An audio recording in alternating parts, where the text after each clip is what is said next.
Il vous écoutait pas? Ah non. Non, il n'écoutait personne, de toute façon. Il a vécu comme il l'entendait. À 83 ans, Eddie Mitchell vient de balancer ce que personne n'attendait. Dans son autobiographie sortie en novembre 2024, le monument de la chanson française a osé écrire 4 mots qui ont glacé tous les fans de Johnny Hallyday. Je lui en veux, pas je lui en voulais, je lui en veux. Au présent, 7 ans après la mort du taulier, Eddie Mitchell avoue qu'il n'a toujours pas digéré. Mais en vouloir à quoi exactement? À qui? À son meilleur ami, celui qu'il appelait son demi-frère, celui avec qui il a partagé plus de 50 ans de complicité. Mitchell balance tout dans son livre. Il parle des excès de Johnny, de la drogue, de l'alcool, des nuits blanches. Il raconte comment il a essayé de le sauver, de le raisonner, de lui dire d'arrêter avant qu'il ne soit trop tard. Mais Johnny ne l'a jamais écouté. Il s'est cru invulnérable. Il a bousillé sa vie et aujourd'hui, Eddie ne peut pas s'empêcher de lui en vouloir. Pas de l'avoir trahi, pas de l'avoir abandonné, mais de les avoir abandonnés. Eux, ses amis, sa famille, ses fans, de s'être tués à petit feu sous leurs yeux. Ce que révèle Eddie Mitchell dans son autobiographie va bien au-delà d'un simple témoignage. C'est un cri de douleur, une colère froide et surtout une vérité que beaucoup refusent d'entendre. Pour comprendre pourquoi Eddie Mitchell en veut encore à Johnny Hans après sa mort, il faut remonter aux origines de leur amitié. Une histoire qui commence dans les années 60, quand le rock débarque en France et chamboule tout. Johnny Hallyday explose avec ses reprises enflammées des tubes américains. De son côté, Eddie Mitchell est le chanteur des Chaussettes Noires, le premier véritable groupe de rock français. 2 gamins qui partagent la même passion dévorante pour Elvis, Jerry Lee Lewis, et cette musique venue d'Amérique qui fait hurler les foules.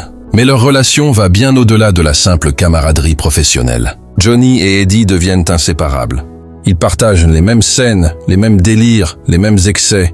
Quand les Chaussettes Noires se séparent en 1963, Mitchell entame une carrière solo et reste proche de Johnny. Ils se fréquentent constamment, passent des nuits entières ensemble, vivent cette vie de rockstar que tout le monde leur envie. Ils sont jeunes, ils ont du succès, ils pensent que rien ne peut les arrêter. Les années passent et leur amitié se renforce. Eddie devient le parrain de Laura Smith en 1983. Johnny est parrain de Pamela, la petite fille d'Eddie. Ils ne sont plus juste des collègues ou des amis, ils sont une famille. Nous étions très liés, confiera Eddie des années plus tard. Cette répétition du mot très dit long, 4 fois très pour bien faire comprendre l'intensité de ce lien. Johnny n'était pas un ami parmi d'autres, c'était son demi-frère, celui avec qui il avait tout partagé, les triomphes, les doutes, les peines, les joies. En 2014, il reforme avec Jacques Dutronc le trio des Vieilles Canailles. 6 concerts historiques au Palais Omnisport de Bercy qui font un tabac. Les places se vendent en quelques heures. 3 légendes réunies sur scène, chantant leurs tubes respectifs. S'amusant comme des gamins, le public est en délire. Pour Eddie et Johnny, c'est une renaissance. Ils retrouvent cette complicité des débuts, cette joie de faire de la musique ensemble. Pas de compétition, pas d'ego, juste 3 vieux copains qui célèbrent une vie rock'n'roll. En 2017, ils remettent ça. Une tournée des Vieilles Canailles à travers la France, la Belgique et la Suisse. Mais cette fois, quelque chose a changé. Johnny est malade, très malade. En mars 2017, il annonce publiquement qu'il souffre d'un cancer du poumon. Pourtant, il refuse d'annuler la tournée. Il veut être sur scène jusqu'au bout. Eddie et Jacques Dutronc acceptent de le suivre dans cette dernière aventure. Ils savent que Johnny est fragile, qu'il souffre, qu'il ne devrait peut-être pas faire ses concerts. Mais comment lui refuser? Comment dire non à un homme qui vit pour la scène? Le 5 juillet 2017, les Vieilles Canailles donnent leur dernier concert à Carcassonne. Personne ne le sait encore, mais c'est le dernier concert de Johnny Hallyday. Le tout dernier, 5 mois plus tard, le 5 décembre 2017, Johnny s'éteint dans sa résidence de Marne-la-Coquette et dit « Michel perd plus qu'un ami. Il perd son demi-frère. Il perd une partie de lui-même. Pendant des jours, il est sous le choc. Il n'y a pas une journée qui passe sans qu'il n'y ait une anecdote qui revienne ou une pensée pour lui, dira-t-il des années plus tard. Johnny est mort, mais il reste présent dans chaque souvenir, dans chaque chanson, dans chaque moment de la vie d'Eddie. En novembre 2024, 7 ans après la mort de Johnny, Eddie Mitchell publie son autobiographie chez l'éditeur Le Cherche Midi. À 82 ans, il décide de tout raconter. Son enfance à Belleville, le golf Drour, les Chaussettes Noires, sa carrière solo, ses amours, ses regrets. Et bien sûr, il parle de Johnny longuement, profondément. Mais ce qu'il écrit surprend tout le monde parce que ce n'est pas juste un hommage émouvant à un ami disparu. C'est aussi un règlement de compte ou plutôt une confession douloureuse. Je lui en veux de s'être cru invulnérable et de nous l'avoir fait croire. Cette phrase fait l'effet d'une bombe quand les médias la relaient. Mitchell en veut à Johnny au présent, pas au passé. Il n'arrive pas à lui pardonner. Mais lui pardonner quoi exactement? D'avoir été malade? D'être mort? Non. Eddie lui en veut d'avoir gâché sa vie par ses excès, d'avoir refusé d'écouter tous ceux qu'il aimait et qui le supplient d'arrêter. Il croyait passer à travers tout. Il voulait rester le plus fort comme un demi-dieu et nous aussi on le voulait pour lui. Ces mots sont terribles. Ils montrent que Eddie et les proches de Johnny ont tous participé à ce mythe de l'invulnérabilité. Ils ont tous voulu croire que Johnny était immortel, qu'il pouvait tout se permettre sans conséquence. Mais ce mythe a tué Johnny. Eddie en est convaincu, et c'est pour ça qu'il lui en veut, parce que Johnny aurait pu vivre plus longtemps. Il aurait pu profiter de ses petites filles, de ses fans, de la vie. Mais il a choisi autre chose. Il a choisi les excès. Ces excès, j'en ai partagé quelques-uns. Et j'ai fini par me calmer par la force des choses. J'ai été plus sage. Cette phrase est clé. Eddie ne se présente pas comme un saint. Lui aussi a fait la fête. Lui aussi a connu les nuits folles, l'alcool, peut-être même plus. Mais à un moment, il s'est arrêté. Il a écouté son corps. Il a écouté les médecins qui lui disaient de lever le pied. Il y a une lassitude à mener cette vie. Des avertissements. Le corps et les tébip qui vous alertent. Eddie a compris qu'il ne pouvait pas continuer comme ça. Qu'il devait choisir entre cette vie d'excès et la vie tout court. Alors, il a choisi, il a ralenti, il a pris soin de lui, et il est encore là aujourd'hui à 82 ans pour publier son autobiographie. Mais Johnny, lui, il ne s'est jamais calmé. Il n'a jamais levé le pied, et il a en partie bousillé sa vie. En partie pas complètement, parce que Eddie reconnaît que Johnny a eu une carrière exceptionnelle, un succès immense, une vie pleine, mais il aurait pu avoir plus. Il aurait pu vivre plus longtemps, et c'est ça qui rend Eddie fou de rage. Ce qui ressort aussi du livre, c'est la frustration d'Eddie. Il raconte qu'il a essayé encore et encore de raisonner Johnny.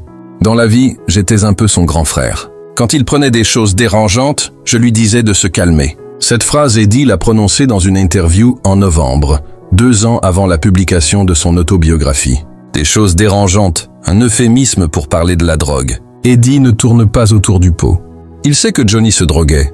Tout le monde le savait. Ce n'était un secret pour personne dans l'entourage du rocker. Mais il ne m'écoutait pas. Il n'a jamais écouté qui que ce soit. Voilà le cœur du problème. Johnny était incontrôlable. Personne ne pouvait l'arrêter. Pas ses autres amis, pas ses femmes, pas ses enfants, personne. Il faisait ce qu'il voulait quand il le voulait. Et cette liberté totale, cette absence de limite, l'a conduit à sa perte. Je n'étais pas le seul à le mettre en garde, à lui dire de mieux se tenir, de boire moins, de se coucher plus tôt. Il se défonçait énormément. Ses mots sont cash. Eddie, ne cache rien. Johnny buvait trop. Il se droguait. Il ne dormait pas. Il menait une vie qui détruisait son corps jour après jour. Et le pire, c'est que Johnny le savait. Il n'était pas idiot. Il voyait bien que son corps ne suivait plus. Mais il s'en fichait, ou plutôt il ne pouvait pas s'arrêter comme si cette vie d'excès était devenue une addiction en soi. Il ne savait plus vivre autrement. La scène, les nuits blanches, l'alcool, la drogue, c'était son carburant. Sans ça, il ne se sentait plus vivant. Alors, il continuait jusqu'à ce que son corps lâche, jusqu'à ce cancer qui allait l'emporter à 74 ans. Ce qui transparaît dans les mots d'Eddie, c'est une immense tristesse mêlée de colère. Il a regardé son meilleur ami se détruire sous ses yeux pendant des décennies sans pouvoir rien faire. Il a essayé de le sauver encore et encore, mais Johnny ne voulait pas être sauvé, et cette impuissance est insupportable pour Eddie. Imaginez voir quelqu'un que vous aimez profondément se tuer à petit feu et refuser toute aide. C'est une torture. Une torture qui ne s'arrête pas avec la mort. Parce que près, il reste les questions. Aurais-je pu faire plus? Aurais-je dû être plus dur avec lui? Aurais-je dû l'abandonner pour qu'il touche le fond et comprenne? Mais il représente une partie de la mienne. Cette phrase conclut le passage sur Johnny dans l'autobiographie d'Eddie. Malgré toute cette colère, malgré tous ses regrets, Johnny reste une partie essentielle de la vie d'Eddie. On ne peut pas effacer 50 ans d'amitié. On ne peut pas faire comme si cette personne n'avait pas compté. Johnny a marqué la vie d'eux de manière indélébile. Ils ont construit ensemble une partie de l'histoire du rock français. Ils ont partagé des moments que personne d'autre ne peut comprendre. Alors oui, Eddie lui en veut, mais il l'aime aussi.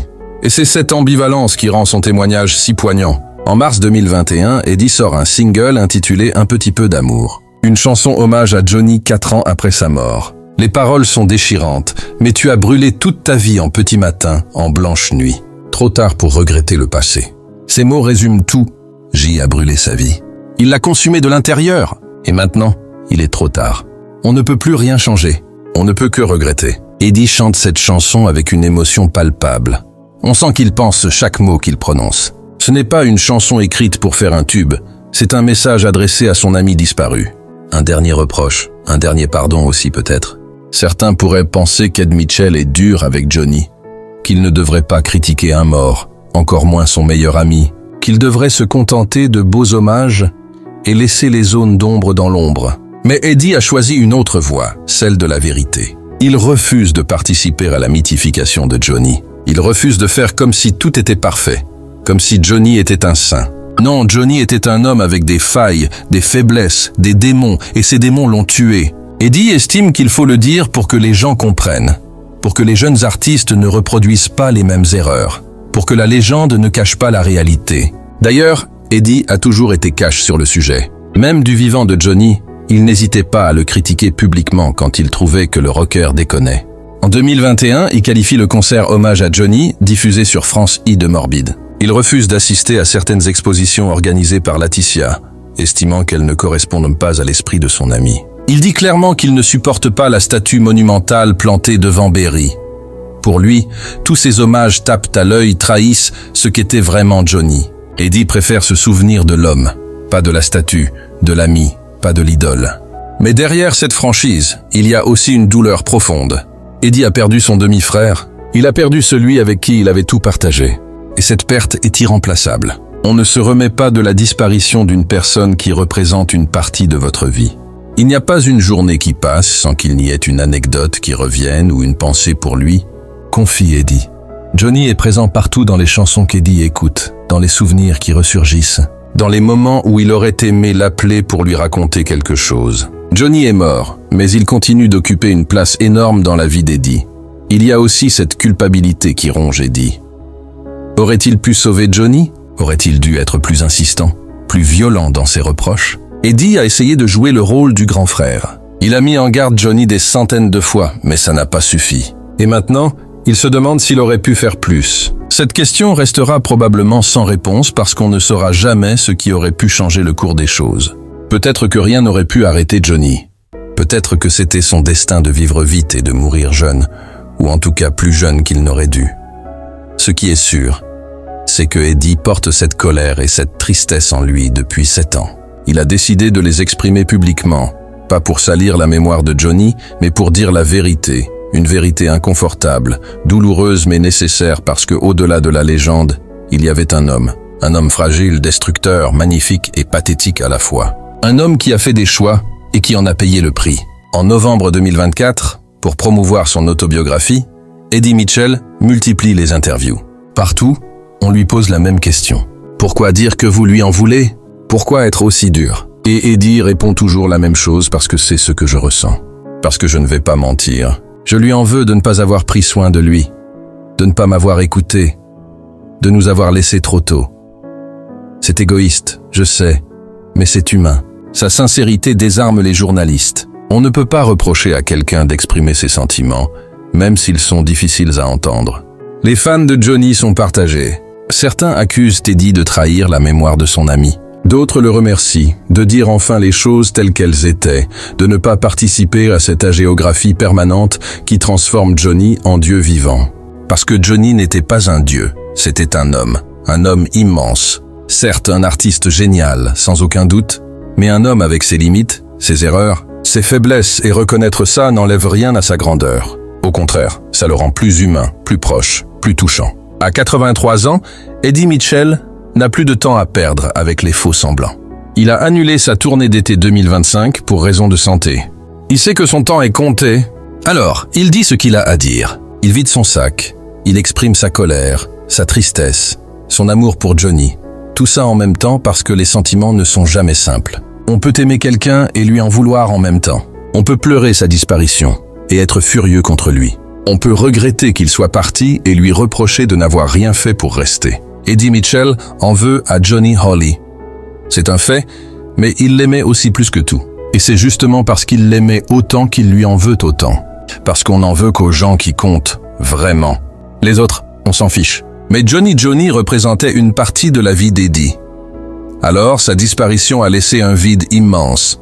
Un vide qu'aucun hommage, aucune chanson, aucun livre ne pourra jamais combler. Eddie vivra avec ce vide jusqu'à la fin, avec cette colère et cette tristesse mêlée, avec ce regret de n'avoir pas pu sauver son demi-frère. Alors oui, à An, Eddie Mitchell en veut toujours à Johnny Hallyday, et il continuera probablement à lui en vouloir jusqu'à son dernier souffle, parce que certaines blessures ne guérissent jamais. Parce que la mort d'un ami qu'on aurait pu sauver est insupportable. Parce que Eddie ne pardonnera jamais à Johnny d'avoir gâché ces années qu'ils auraient pu partager ensemble. Ces concerts qu'ils auraient pu donner, ces moments de complicité qui ne se produiront jamais. Johnny est parti trop tôt et lui en veut pour toujours.